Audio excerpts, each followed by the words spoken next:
আমি সুমনা। আজ বানাতে যাচ্ছি ঘরোয়া স্টাইলে পাবদা মাছের মজাদার ঝোল। একবার খেলে মুখে লেগেই থাকবে। খুব সহজ আর স্বাদে ভরপুর। চলো তাহলে ভিডিওটা শুরু করা যাক। তোমরা তো জানোই আমি গুছিয়ে সংসার করতে খুব পছন্দ করি। এজন্য আমার যা যা প্রয়োজন সেগুলো আগে আমি সবটা গুছিয়ে নেব। তাহলে চলো গুছিয়ে নিই।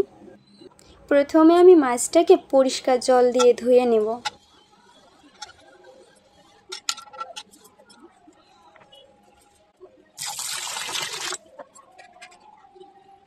আমি প্রত্যেকটা মাছের পেট ভালো করে চেক করে নিচ্ছি। আমি মাছগুলোর জল পুরোপুরিভাবে ঝরিয়ে নেওয়ার চেষ্টা করেছি। তারপর হলুদ আর নুন দিয়ে 15 মিনিটের জন্য আলাদাভাবে রেখে দেব।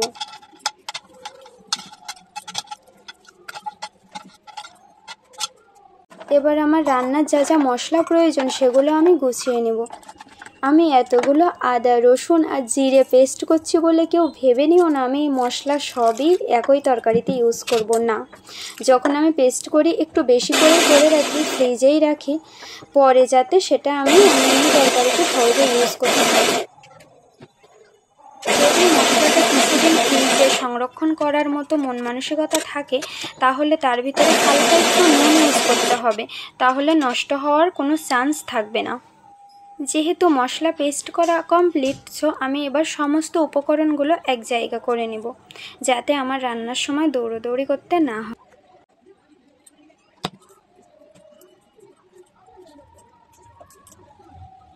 আমি খুবই কম পরিমাণ ধনেপাতা ইউজ করব। আমি একটা টমেটো পুরোপুরি না দিয়ে অর্ধেক টমেটো ইউজ করব। যেহেতু টমেটোটা মোটামুটি বড়ই ছিল, অতিরিক্ত টমেটো ইউজ করলে টক হয়ে যাওয়ার সম্ভাবনা থাকবে।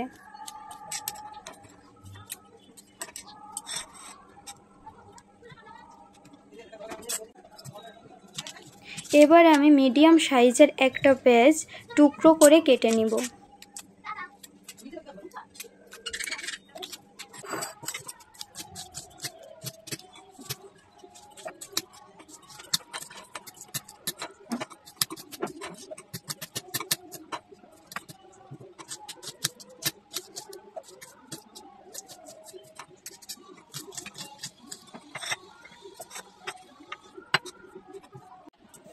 এখানে আমি সয়াবিন তেল ইউজ করব না, দেখো আমি সরিষার তেল ইউজ করছি। পাবদা মাছে সরিষার তেল ইউজ করলে আলাদাই একটা টেস্ট পাওয়া যায়। একটু লো আঁচে পাবদা মাছটা ভাজার চেষ্টা করবে, কারণ হাই পাওয়ারে পাবদা মাছ ভাজতে গেলে পাবদা মাছে প্রচুর তেল ছিটায়। কারণ পাবদা মাছের শরীরে কোনো আঁশ নেই, যার কারণে প্রচুর পরিমাণে তেল ছিটকাতে থাকে।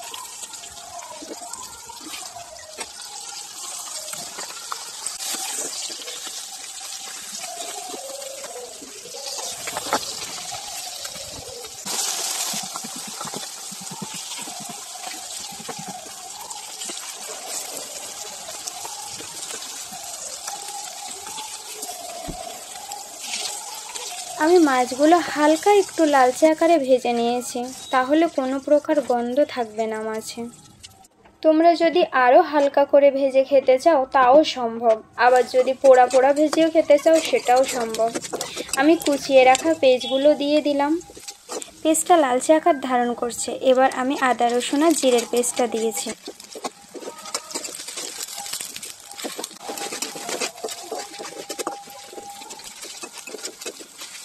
এবার কুচানো টমেটোটা দিয়ে দিচ্ছি।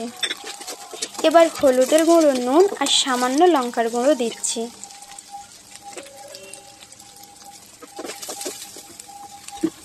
দেখো আমার মশলাটা পারফেক্টভাবে হয়ে গেছে। আমি এবার জল দিয়ে নিচ্ছি, আর জল ফুটে যাওয়ার আগ পর্যন্ত কিন্তু মাছ দেওয়া যাবে না। দেখো আমি ফুটন্ত জলেই কিন্তু মাছগুলো ছাড়ছি, তাহলে স্বাদটা আলাদা রকমই আসবে।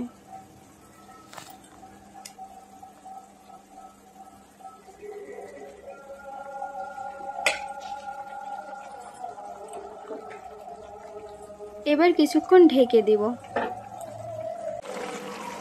তরকারির লাস্ট পর্যায়ে আমি 2 পিস কাঁচা লঙ্কা আস্ত দিয়ে দিচ্ছি, আর কিছু ধনেপাতা দিয়ে দেব, তাহলে গন্ধটা খুব সুন্দর আসবে।